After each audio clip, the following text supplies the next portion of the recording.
makakarinig kayo ng mga digmaang malapit sa inyo, at mababalitaan ninyo na may mga digmaan din sa malayo. Ngunit huwag kayo matakot. Kinakailangang mangyari ang mga ito, ngunit hindi pa ito ang katapusan. Sapagkat magdidigmaan ang mga bansa at ang mga kaharian. Magkakaroon ng tagutom at paglindol sa iba't ibang lugar. Ang lahat ng ito'y pasimula pa lang ng mga paghihirap na darating.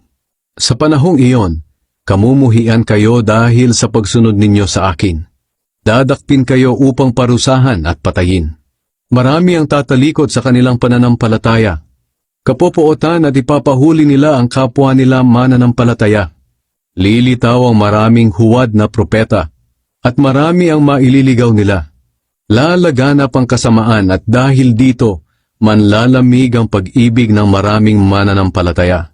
Ngunit ang mananatiling tapat hanggang sa wakas ay maliligtas. Ipangangaral sa buong mundo ang magandang balita tungkol sa pag-ahari ng Diyos upang malaman ito ng lahat ng tao at saka darating ang katapusan.